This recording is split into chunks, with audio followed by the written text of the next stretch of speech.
우리는 지난주 예수님께서 쏟아내셨던 세 가지 비유를 통하여서 결국은 구원도 하나님의 은총도 얻지 못할 예루살렘 안에 있어요. 거룩한 성 예루살렘. 그리고 하나님의 집 성전 안에 있어요. 교회 안에 있단 말입니다. 예배도 드린단 말입니다. 그런데도 불구하고 결국 구원도 하나님의 은총도 얻지 못할 그러한 사람들에 대하여서 예수님이 쏟아내신 세 가지 비유를 통하여서 살펴보았습니다. 이제 이어지는 본문 말씀은요. 예수님께 쏟아지는 세 가지 질문들. 예수님이 비유를 막 쏟아내셨어요. 이제 이어지는 오늘부터의 본문은 또 이제 예수님께 세 가지 질문이 막 쏟아져요. 그리고 그 질문에 대한 답변들을 통하여서 참 하나님의 백성들, 참 그리스도인은 어떠한 삶을 살아야 되는지, 실제적으로 저 사람이 그리스도인이고 하나님의 백성이야 라면 어떤 삶을 살고 있어야 하는지를 보여주기 위하여서 오늘 우리에게 말씀을 주고 있습니다. 오늘 말씀 15절부터 22장이 끝나는 46절까지는 세 가지 질문이 제기되고 있는데요. 첫 번째는 헤롯 당원에 의하여서 제기되고 있는 그러한 정치적인 질문이 주어지고 있어요. 헤롯 당원들이 찾아와가지고 질문을 예수님께 하는데 이 질문은 정치적인 질문이에요. 그리고 두 번째 질문이 있는데 그것은 사두개인들이 찾아와서 예수님께 제기한 질문으로서 이거는 교리적인 질문이에요. 그리고 마지막으로 또 하나의 질문인데 그것은 율법학자가 찾아와가지고 예수님께 하는 질문인데 그것은 또한 율법적인 질문이에요. 그러니 정치적인 질문, 교리적인 질문, 영적인 질문, 그리고 율법적인 질문들이 쏟아지고 있고 예수님은 그 질문에 대하여 하나하나 답변을 하시면서 참 그리스도인은 진짜 하나님의 백성, 천국 백성은 어떤 삶을 살아야 하는지를 가르쳐 주는데 우리는 오늘 이 세 가지 질문들 가운데 두 가지 질문과 그 질문에 대한 답변을 통하여서 참 그리스도인 된 저와 여러분이 어떤 삶을 살아야 하는지, 우리의 삶이 어떠해야 되는지를 살펴보려고 합니다. 그 첫 번째는요, 두 나라 시민으로 살라라는 거예요. 두 나라 국민으로서 살라라고 오늘 본문을 통하여 하나님은 참 그리스도인은 이러한 삶을 살아야 된다라고 말하고 있습니다. 예수님께 제기된 첫 번째 질문은 이 정치적인 질문으로서 세금을 내야 됩니까? 라는 질문이었어요. 지금 이 당시에 이 사람들이 로마라는 세상 나라에 속해 있었잖아요. 그래서 지금 로마에 세금을 내야 됩니까? 말아야 됩니까? 라는 이러한 세금 문제에 대한 질문이었습니다. 그런데 이 세금 문제는 한 나라에 대한 나의 의무 전체를 상징하는 것이기 때문에 매우 정치적인 질문이었어요. 그러니 로마에 대해서 우리가 어떻게 해야 됩니까? 이런 질문인 것이죠. 자, 그런데 이 질문에 대해서 우리가 자세히 좀 살펴볼 필요가 있는데 먼저 이 질문을 제기한 사람이 누군가? 누가 이 질문을 제기했는가가 중요해요. 16절을 보시면요. 자기 제자들을 제가 그냥 읽을게요. 16절을 보니까 자기 제자들을 헤롯 당원과 함께 예수께 보냈다 이렇게 말해요. 자, 그러니까 두 부류의 사람들이 지금 질문을 했네요. 자기 제자들, 그러니까 여기서 말하는 사람은 바리새인들이에요. 그러니까 일단 바리새인들이랑 헤롯 당원들이 함께 연합하여서 질문을 제기했다라는 것입니다. 여러분, 바리새인들은 어떤 사람이냐 하면 철저하게 하나님의 백성이라고 자기를 생각하면서 지금 이 이스라엘을 통치하고 다스리고 있는 세상 나라인 로마를 아예 배척하고 인정도 하지 않아요. 그러니까 로마에 아예 척을 지고 있다는 말입니다. 그래서 로마도 인정하지 않고 로마를 다스리는 가이사도 인정하지 않고 그 나라에 대해서도 인정하지 않고 그 나라에 대한 책임도 인정하지 않는, 그저 그 나라는 배척해야 될 나라, 세상에 로마라는 나라는 배척해야 될 나라, 아예 거기에는 우리가 아무 상관하지 않아야 될 나라, 나와 상관없는 나라, 이렇게 생각을 하고 있는 사람들이 바리새인들입니다. 자, 그런데 헤롯 당원들은요, 말 그대로 로마에 자기의 전부를 건 사람들이에요. 그래서 로마의 황제 시저에게 자기의 전부를 걸었고, 그리고 그 시저가 세운 헤롯에게 자기의 전부를 걸어서 로마라는 나라, 그 로마라는 나라의 모든 것을 다 걸고서 로마 나라의 백성으로 살아가고 있는 사람이 헤롯 당원인 거예요. 그러니까 바리새인들과 헤롯 당원은 완전히 극과 극인 사람들인데 예수님께 나와서 질문을 한 것입니다. 바리새인들은 그러한 사람들, 세상 나라는 전혀 인정도 하지 않고 나와 상관도 없고 배척해야 되고 거기에 대해서 내가 어떠한 의무도 질 필요가 없고 어떠한 상관도 할 필요가 없어. 그런데 헤롯 당원들은요, 오로지 로마에 속하여서 로마를 위하여 살아가고 있는 사람들, 이러한 사람들이 질문을 제기했던 거예요. 자, 그러면 이제 이러한 사람들이 어떤 질문을 제기했습니까? 17절을 볼까요? 17절을 보니까 읽어봅니다. 시작. 그러면 당신의 생각에는 어떠한지 우리에게 이르소서. 가이사에게 세금을 바치는 것이 옳으니까 옳지 않느냐. 자, 지금 유대인들도 어쨌든 세상 나라에 속해 있는 거예요.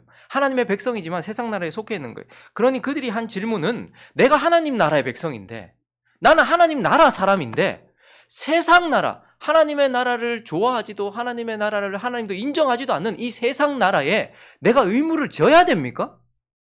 하나님의 백성으로서 나는 세상 나라를 어떤 태도로 대해야 합니까? 나는 이 세상 나라를, 우리로 말하면 나는 대한민국 국민이에요.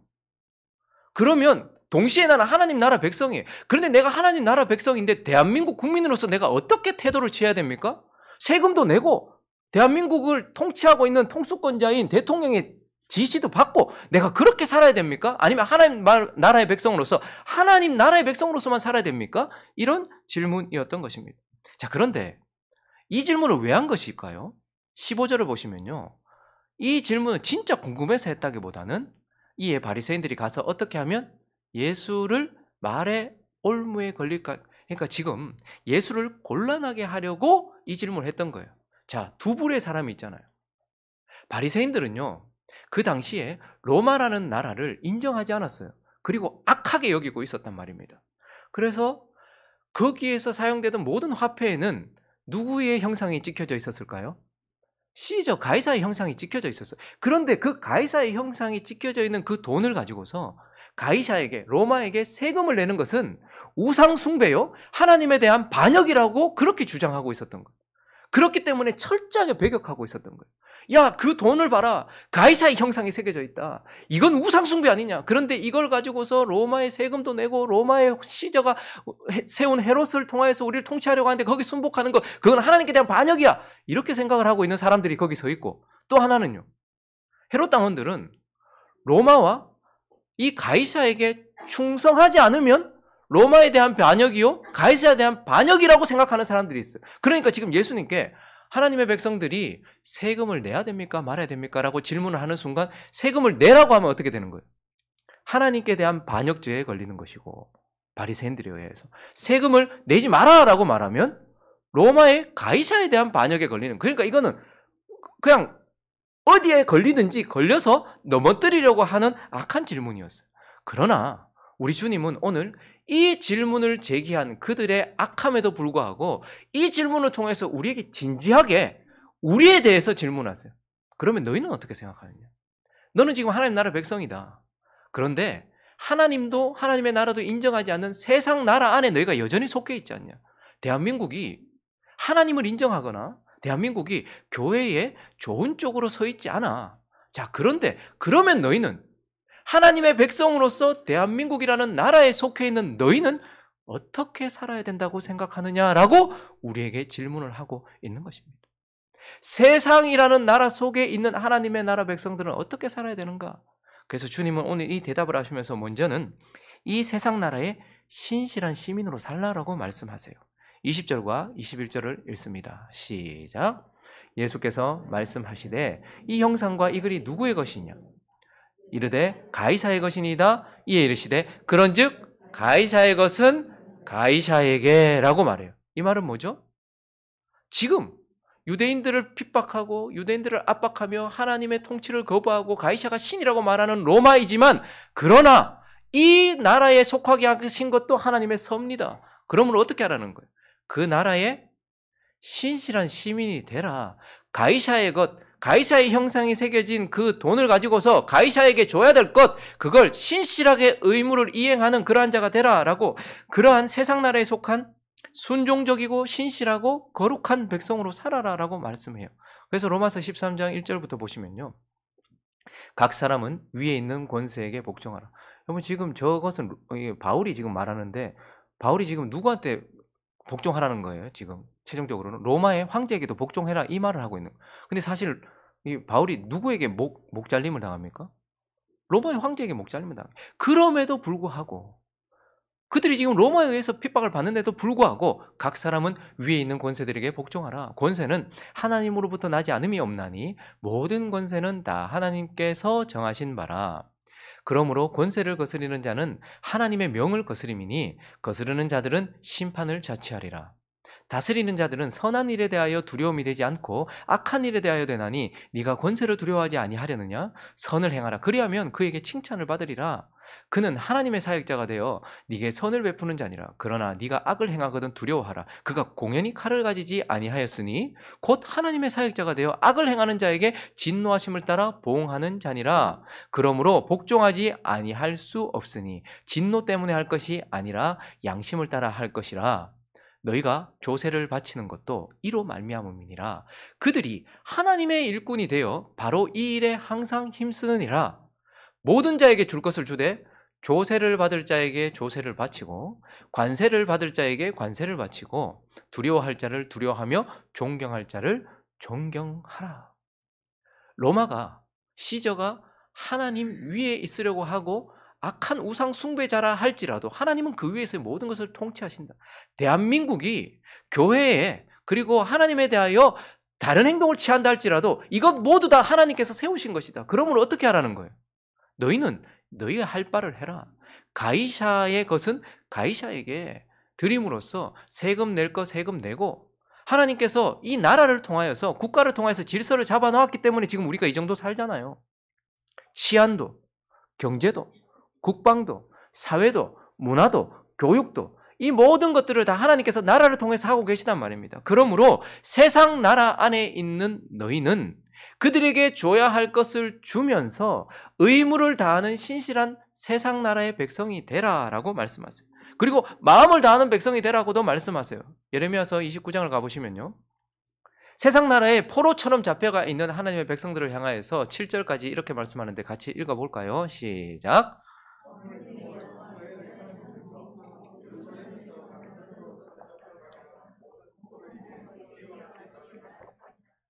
너희는 집을 짓고 거기에 살며 텃밭을 만들고 그 열매를 먹으라. 아내를 맞이하여 자녀를 낳으며 너희 아들이 아내를 맞이하며 너희 딸이 남편을 맞아 그들로 자녀를 낳게 하여 너희가 거기에서 줄어들지 아니하게 하라. 너희는 내가 사로잡혀가게 한 그 성읍의 평안을 구하고 그를 위하여 여호와께 기도하라. 이는 그 성읍이 평안함으로 너희도 평안할 것입니다. 이스라엘 백성들은 하나님 나라 백성들이에요. 그런데 지금 바벨론이라는 세상 한복판에 끌려왔단 말입니다. 그래서 바벨론이라는 나라에 속한 그러한 세상 나라 백성이기도 하단 말입니다. 그런데 그들을 위해서도 기도하고 그들에게 해야 할 일을 하며 거기에 털을 잡고 뿌리를 내리면서 거기에서 그 나라 백성으로서 해야 할 일을 감당해라라고 말하면서 두 나라 시민으로서 살라라고 말씀하고 있는 것입니다. 지금 저와 여러분도 마찬가지입니다. 저와 여러분은 먼저 어느 나라 시민입니까? 대한민국 나라의 시민입니다. 그리고 동시에는요, 하나님 나라 시민이에요. 그런데 하나님 나라 시민이긴 하지만 대한민국이라는 나라에 속해 있기 때문에 신실하셔야 됩니다.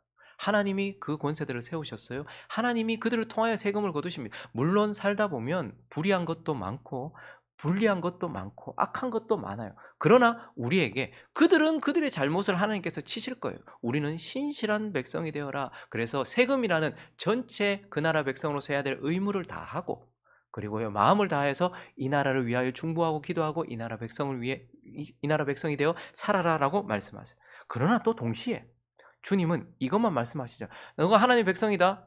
그러니 세상에서 그래 속해 있으니 그냥 세상에 뿌리 박고 살아 이렇게 말씀하시지 않아요. 21절을 계속해서 보시면요. 이럴 때 가이사의 것은 가이사의 것이니이다. 이에 이르시되 그런즉 가이사의 것은 가이사에게. 그리고 또 한마디를 더 하셨어요. 뭐라고 말씀하십니까? 하나님의 것은 하나님께 바치라라고 말했습니다. 그래서 이 말씀은 동시에 너희는 너희가 속한 세상 나라의 시민으로서 최선을 다해 살아라. 그러나 동시에 하나님 나라의 백성이기에 하나님 나라의 백성으로서도 살아라라고 말씀하고 있는 것입니다. 가이사의 형상이 찍혀 있는 그 돈을 가이사에게 드려야 되는 것처럼 너희는 하나님의 것은 하나님에게 드려라라고 말씀하고 있는 거예요. 하나님의 형상이 새겨진 것은 하나님께 드리는 하나님의 백성으로서 살라는 거예요. 창세기 1장 26절을 보시면요. 하나님이 이르시되 우리의 형상을 따라 우리의 모양대로 우리가 사람을 만들고 그들로 바다의 물고기와 하늘의 새와 가축과 온 땅과 땅에 기는 모든 것을 다스리게 하자 하시고, 하나님이 사람을 만드실 때 그 사람 안에는 뭘 새겨 놓으셨어요? 하나님의 형상을 새겨 놓으셨어요. 자, 돈에는 가이샤의 형상이 새겨져 있네요. 근데 우리는요, 우리 자체가 하나님의 형상이 새겨져 있다는 거예요. 그래서 지금 하나님은 무슨 말씀을 하시는 거예요? 가이샤의 형상이 새겨진 그 돈은 가이샤에게 줘라. 하나님의 형상이 새겨진 너는 하나님께 드려라 라고 말씀하시면서 세상 나라의 신실한 시민으로 살되, 그러나 하나님의 나라를 우선하여 살며 하나님의 형상이 새겨진 자답게 하나님께 드려진 삶을 삶으로써 세상 나라의 신실한 백성이요 동시에 하나님의 나라의 백성으로 살아라 라고 말씀하는 거예요. 바리새인들은 로마라는 세상 나라를 등지고 있었던 자들이었습니다. 헤롯 당원들은요, 하나님의 나라를 아예 없는 것처럼 하고 있었던 사람들이었어요. 그러니 서로 각자의 나라에 살고 있었어요. 그러나 하나님은 바리새인들처럼 세상 나라에 등지고 있지도 말고 헤롯 당원들처럼 하나님 나라에 대하여 아무것도 생각하지 않는 자들이 되지 말고 두 나라 시민으로서 살아라 라고 말씀하고 있는 것입니다. 여러분, 세금을 제대로 내십시오. 나라가 이 모양이다 그런 비난하지 마십시오. 그건 하나님께서 하실 것입니다. 하나님께서, 하나님이 세우셨어요. 국민들의 투표를 통하여서 하나님이 지도자를 세우셨어요. 국민들의 어떠함과 이 모든 것들을 다 사용하셔서 하나님이 제도를 만드셨어요. 불합리한 것도 많고 이 땅에서는 정말 옳지 않은 것도 많고 손해볼 것도 참 많아요. 그래서 그걸 저버린다? 그건 더 큰 죄입니다. 대한민국 국민으로서 해야 할 의무를 신실하게 감당하십시오. 그리고 동시에 대한민국이 하나님께 대한 잘못된 것들을 하실 때는 하나님의 나라를 우선하시는, 우리는 하나님의 형상이라는 것을 기억하면서 하나님의 나라의 시민으로서도 같이 살아가는 두 나라 시민. 그러니 우리가 새벽마다 기도할 때에도 대한민국이라는 나라를 놓고서도 기도해요. 그러나 앞서 뭘 위해서 기도합니까? 하나님 나라와 하나님 나라의 백성답게 살아가기 위해. 그래서 세금을 바치고 신실하게 사는 것 자체가 하나님께 나 자신을 드렸다라는 하나님의 백성의 증거라는 말입니다. 그러므로 우리는 두 나라 시민으로서 신실하게 살아가라라는 하나님의 말씀을 기억하는 저와 여러분 되시기를 예수 그리스도 이름으로 축원합니다. 그리고 또 하나, 오늘 이 예수님께 제기된 질문을 통해서 우리가 어떤 삶을 살아야 되는가, 하나님의 참 백성은 어떤 삶을 사는가, 그 두 번째는 부활 생명으로 살라라고 말씀하세요. 자, 이제 두 번째 질문이 제기되었는데요. 이 질문의 주제는 부활에 대한 것이었어요. 근데 참 그때나 지금이나 이 부활이라는 주제는 각광받는 주제도 아니고 허무한 것 같고 허황된 것 같아요. 오늘 이 질문을 제기한 사람을 또 한번 볼까요? 그 앞에 정치적인 질문을 했던 사람들은 세상 나라에 대하여서 척진 정치적인 태도를 보이고 있었던 바리새인들과 세상 나라만이 있는 것처럼 생각했던 이런 정치적인 헤롯 당원들이 질문을 제기했어요. 자, 그런데 부활이라는 주제는 누가 질문을 제기했는가? 23절을 보시면요. 누가 질문을 제기했습니까? 그냥 사두개인들이 아니고 부활이 없다 하는 사두개인들. 여러분, 사두개인들은 사독의 후손들입니다. 그러니까 제사장 가문이에요. 그런데 저들은 시간이 지나면서 결국은 지금으로 말하면 이제 엘리트 집단이 되었어요. 그 나라의 최고 높은 그런 귀족, 뭐 이렇게 생각하시면 귀족 집단이에요. 근데 저들의 특징이 무엇이냐면 철저하게 현세주의자들, 현재주의자들, 이 땅주의자들이에요. 그리고요, 물질주의적인 자들이었어요. 그러니까 이 땅에서 많이 가지는 것이, 왜냐하면 풍족했거든요. 이 사람들은 물질이 풍족했어요. 그리고 높은 지위도 가지고 있었어요. 그렇기 때문에 뭐 내세 이런 거에 대한 관심이 없어요. 이미 나는 천국을 살고 있는데, 이미 나는 여기가 좋은데, 그리고 야 죽고 나서 뭐가 있단 말이고, 이런 생각을 했던 사람들이. 그렇기 때문에 그들은 천사도 믿지 않았어요. 영도 믿지 않았어요. 그러니 더더욱 뭐도 믿지 않을까요? 부활도 믿지 않는 거예요. 이 땅의 삶이 다지. 그러니까 이 땅에서 잘 사는 게 목적인 사람. 그래서 현세주의자들이었어요. 이 땅에만 오직 초점이 맞춰져 있는 자들이죠. 그리고요, 이 땅에서 우리를 잘 살게 해주는 게 뭐예요? 물질이잖아요. 돈 많고 힘 많고 빽 많고 그래서 물질주의적인 자들이었다라는 것이에요. 그래서 결국은 앞에 있었던 사람들은 로마의 뿌리를 내리고 있었던 사람들이라면 헤롯 당원들은 이 사람들은 아예 이 땅에 뿌리를 내리고 있었던 그래서 아예 영도 없고 천사도 없고 부활도 없고 내세도 없다.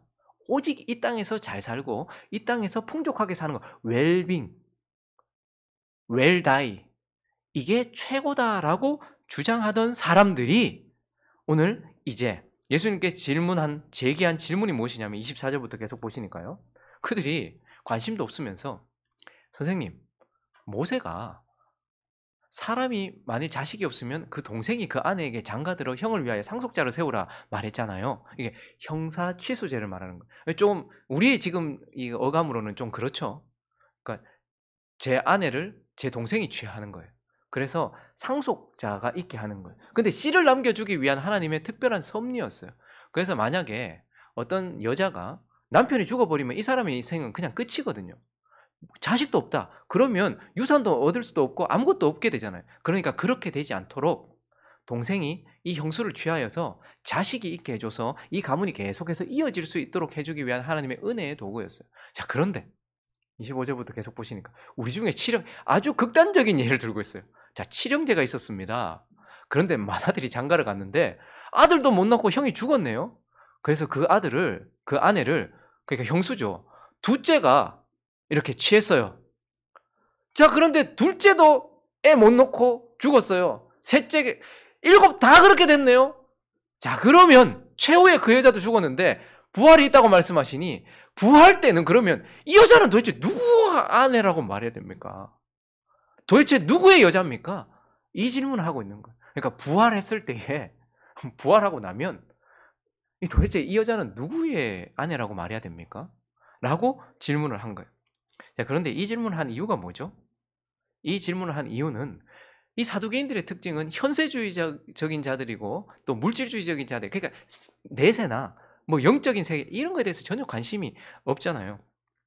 그런데 이들은 또 하나의 특징이 있는데 이들은 모세 오경만 믿어요. 그러니까 이 사람들은 어떻게 생각했냐면 모세 오경 안에는 그 율법 안에는 부활에 대한 개념이 없다라고 생각을 하고 있었어요. 야, 모세 오경 봐봐라. 거기에 부활에 대한 말이 어디 있냐? 이렇게 생각을 하고 있었거든요.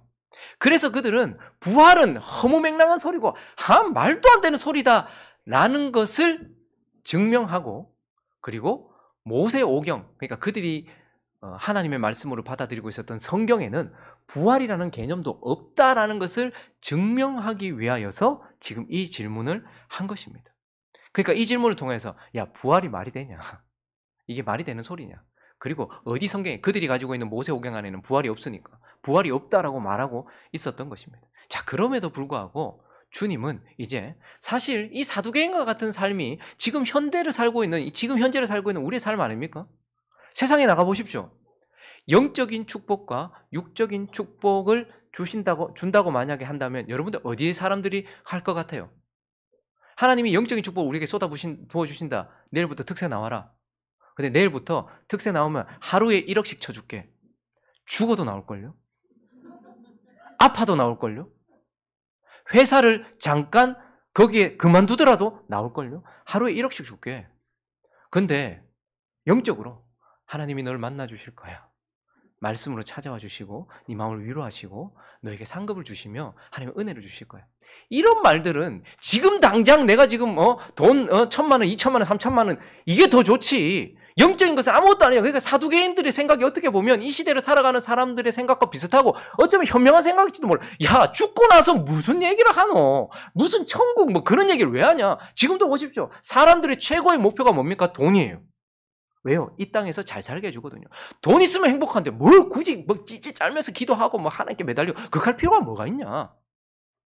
그런 시대를 살고 있는 이 세상 속에 있는 우리에게 부활이라는 와닿지도 않는 약속을 받은 우리가 어떻게 살아야 되니? 라고 지금 주님은 이 질문을 통해서 우리에게 묻는 거예요.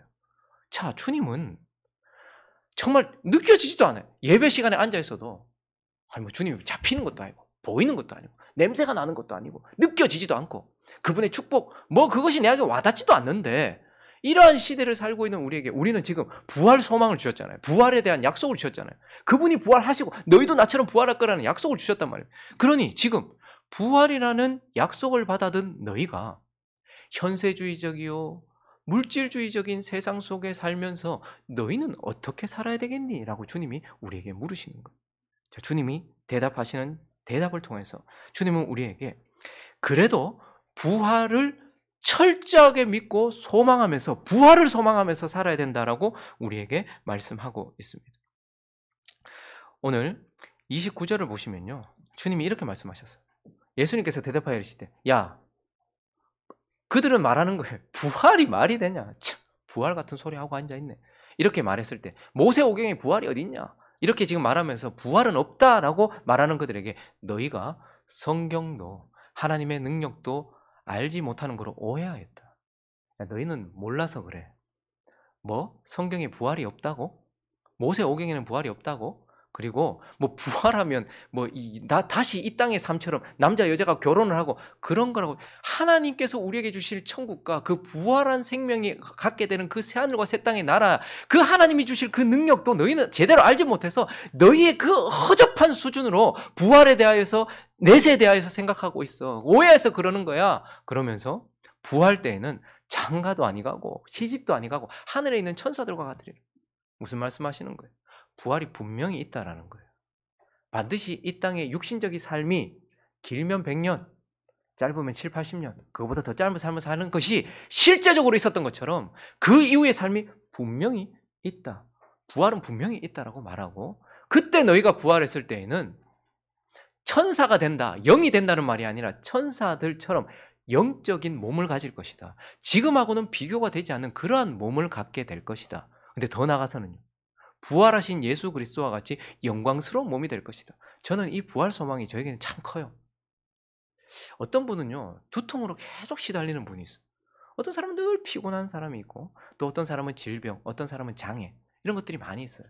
이 땅을 사는 동안 우리는 이 몸은 결국 그것을 어떻게든지 견뎌야 되고 이걸 짊어지고 가야 돼요. 근데 만약에 부활이 없다면 저는 좀 힘들 것 같아요. 저도 피곤을 좀 잘 느끼는 요즘에 지금 근육만 붙어가지고 지금 이제 조금 덜해졌는데 어떤 사람은요 늘 조금만 신경 쓰면 막 두통이 오고요. 어떤 사람은 늘 막 배가 아프고 이 몸이 전부 다 정상이 아니에요.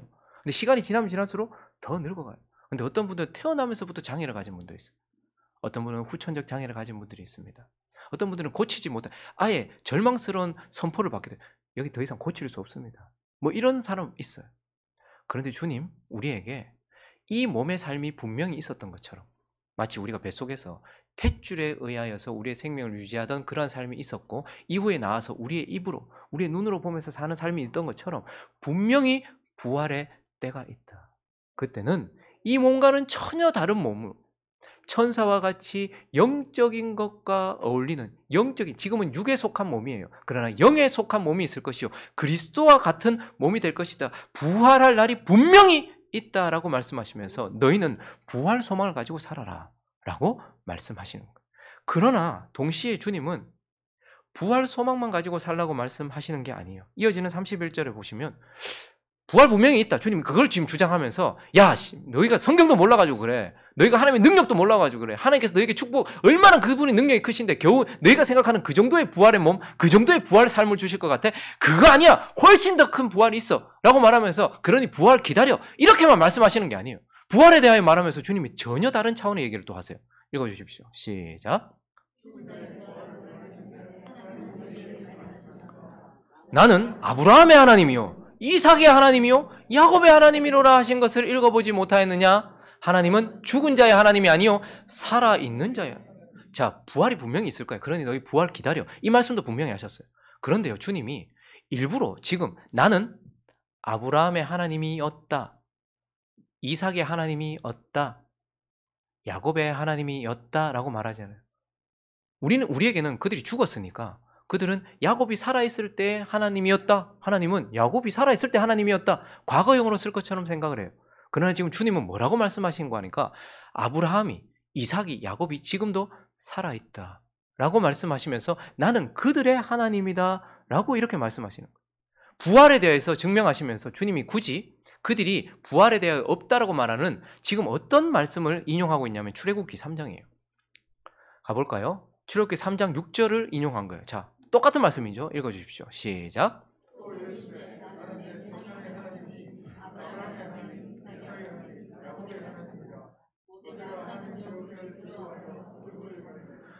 모세오경에는 부활에 대한 말이 없어 라고 그들은 주장했어요. 그런데 하나님은 그들이 없다라고 주장하는 그 본문 안에서 하나를 끄집어내셨어요. 그러면서 뭐라고 말하면 아브라함의 하나님이요. 그러니까 지금 아브라함이 살아있다, 죽었다? 살아있다라고 말하고 있는 거예요. 이삭의 하나님이요. 이삭이 살아있다, 죽었다? 살아있다. 야곱의 하나님이요. 이렇게 말해요. 자, 이게 무슨 말이에요? 아담이 죄를 범했을 때에 하나님이 말씀하신 그대로 너희가 선악을 알게 하는 나무의 실과를 먹는 날에는 반드시 죽으리라 말씀하셨을 때에 죄를 범한 그 순간 그가 즉시 죽었어요. 뭐가 죽었어요? 영이 죽었어요. 그리고요 930년 후에 육체가 죽었어요. 맞습니까? 아담은 죄를 범한 그 순간 영적으로 죽었어요. 그리고 930년을 더 살았어요. 그리고 930년이 지나고 나서 어떻게 됐어요? 그 육이 죽었어요. 자, 그런데 아브라함, 이삭, 야곱이 예수를 믿고 하나님을 믿는 그 순간 즉시로 그들은 살았어요. 뭐가 살았어요? 영이 살았어요. 그걸 성경적인 표현으로 뭐라고 말하죠? 중생이라고 표현합니다. 거듭남이라고 표현합니다. 그리고요. 기간이 어느 만큼 될지 모르겠지만 언제일지 모르겠지만 주님이 새로 다시 오시면 재림하시면 우리의 몸이 어떻게 됩니까? 다시 사는 거예요. 그러니 지금 주님은 무슨 말씀을 하고 계시냐면 아브라함은 영적으로 살아있다는 거예요. 아브라함과 이삭과 야곱은 지금 부활 생명을 가지고 있다는 거예요. 저와 여러분도 마찬가지입니다. 저와 여러분이 예수를 구주로 영접하는 그 순간 살았습니까? 죽었습니까? 죽었던 우리가 살았단 말입니다. 그래서 저와 여러분 안에는 부활 생명을 지금 가지고 있단 말이에요. 그리고 난 이후에 어느 순간 호련히 우리에게 또 어떤 생명이 올까요? 부활한 몸이 우리에게 주어지면서 완전한 생명이 우리에게 온다는 말이에요. 그래서 요한복음 5장은 이렇게 말씀하고 있습니다. 24절을 읽습니다. 시작. 내가 진실로 진실로 너희에게 이르노니 내 말을 듣고 또 나 보내신 이를 믿는 자는 영생을 얻었고 심판에 이르지 아니하니 사망에서 생명으로 옮겨질 것이니라 옮겨졌느니라 라고 말하고 있어요. 그러니 지금 저와 여러분은 육의 부활을 기다리는 영적으로 생명을 얻은 부활 생명을 가지고 있는 자들이라는 거예요. 아브라함과 이삭과 야곱의 하나님이 지금 우리의 하나님이 되시고 지금 저와 여러분은 부활 생명을 가지고 있다라고 말씀하는 거예요. 그러니 우리의 삶은요, 몸의 부활이 있기까지 영적인 부활, 예수님이 주신 영적인 부활 생명을 가지고 살아가야 되는 자들이다라고 말하는 거예요. 그렇기 때문에 저와 여러분이 몸의 생명이 끊어지기 전까지 먹어야 되는 것처럼 뭐 하는 거예요? 말씀이라는 영의 양식을 먹는 거예요. 우리의 육의 생명이 끝나기 전까지 호흡해야 되는 것처럼 영의 호흡인 기도를 하라고 자꾸 말하는 거예요. 그래서 너희 또한 부활 생명을 이미 가지고 있으니 어떡하라는 거예요? 부활 생명으로 살아라라고 말하는 거예요. 마치 사람들이 예수를 믿으면서도요, 이 세상 사람들처럼 영적인 생명이 없는 것처럼 막 살아요. 아니 어떻게 하루 종일 말씀도 한 번 안 보고 살 수 있을까? 난 정말 신기해요. 둘 중에 하나일 겁니다. 거듭나지 않았거나 아니면 진짜 철저하게 너무너무 병들어 있어서 정말 거의 영적으로 죽어가기 일보 직전인 사람들. 왜? 한 이틀만 이유 없이 밥 안 줘보십시오. 여러분 성질을 엄청 내실걸요. 그래놓고 예를 들어서 3일째 밥 줄게 이렇게 얘기해놓고 만약에 3일째 또 밥 안 준다 그러면 완전히 막 확 뚜껑이 열리실걸요. 괜히 와가지고 베개 가지고 와가지고 막 숨 못 쉬게 막아요. 그러면 여러분 막 아우 편하다 이렇게 하지 않고 막 어떻게 합니까? 막 밀어낼 거잖아요. 여러분 우스갯소리지만 어른들이 아유 빨리 죽어야지, 아이고 빨리 죽어야지, 내가 죽어야지, 나 빨리 죽을란다 뭐 그러신다 하잖아요. 그런데 거기 뭐 절벽 같은 데 있다가 그 모르고 옆에서 모르고 툭 쳤는데 자식이 모르고 툭 쳤는데 이게 떨어질까 봐 난리가 난 거예요. 맨날 빨리 죽어야지 그러시면서도 자기 육의 생명에 대해서는 엄청나게 생각해요. 더 좋은 거 먹으려고 하고 내 육을 더 즐겁게 하려고 하는 거 먹으려고 하고 더 건강하게 먹으려고 하고 해요. 근데 그건 세상 사람들의 삶의 방식이에요. 근데 우리는 두 나라 시민이기도 하지만 두 생명의 백성이기도 해요. 세상 사람들은 육적인 생명만 가지고 있고 자기에게 허락된 시간 뒤에 끝날 거예요. 우리는요. 육적인 생명을 가지고 있으면서 영적인 생명을 가지고 있어요. 예수의 생명을 가지고 있단 말입니다. 성령이 우리 안에서 계속해서 호흡하게 하시고 우리에게 말씀을 적용하면서 먹게 하시는 거예요. 그렇기 때문에 우리에게 뭐라고 말씀하시는 거예요? 부활 생명으로 살아라 라고 이렇게 말씀하시면서 우리가 내일부터 특세하는 이유가 뭐죠? 안 나오던 사람 나오라는 거예요. 기도 안 하는 사람 기도하라는 거예요. 여러분, 호흡이 잘못되면 온몸이 망가집니다. 음식을 안 먹으면 온몸이 병듭니다. 잘못된 음식을 먹으면 온몸이 질병 가운데 들어요. 우리에게 주어진 영적인 생명은 사라지진 않을 겁니다. 그렇지만 철저하게 병들 수 있고 거의 죽은 것 같이 살아가는 사람도 있어요. 그래서 오직 육을 위해서만 살아가는 사람들이 있어요. 특히 왜 할까요? 하나님 앞에 더 가까이 나와서 영적인 부활 생명으로 살라는 거예요.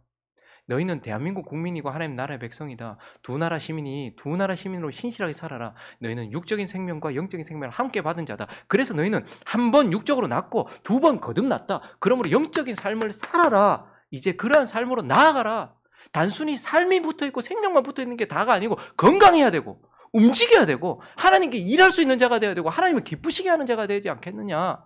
그렇게 말씀하시는 그 말씀 때문에 나가는 거예요. 왜 스티커 하나하나 붙여갑니까? 저 그런 거 싫어해요. 그거라도 흔적 붙여보십시오. 1년에 365일 중에 딱 15일도 하나님께 바치지 못한다? 그게 과연 올바른 삶일까? 영적인 생명에 대해서 정말 생각하고 사는 삶일까? 기도 없이 건강하기를 바라고 축복받기를 바라고 말씀과 전혀 동행하지 않으면서도 잘 되기를 바라는 것. 그건 하나님이 저주하라는 말이나 같잖아요.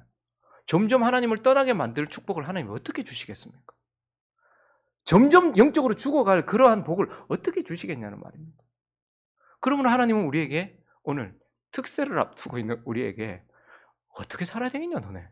하나님의 백성이 대한민국 국민으로서 그리고 하나님 나라 백성으로서 행복한 우리 교회 성도로서 어떻게 살아야 될지 한번 생각해봐라. 그리고 두 생명을 가지고 있는데 그 생명 어떻게 해야 될지 한번 생각해봐라 라고 말씀하고 있는 것입니다.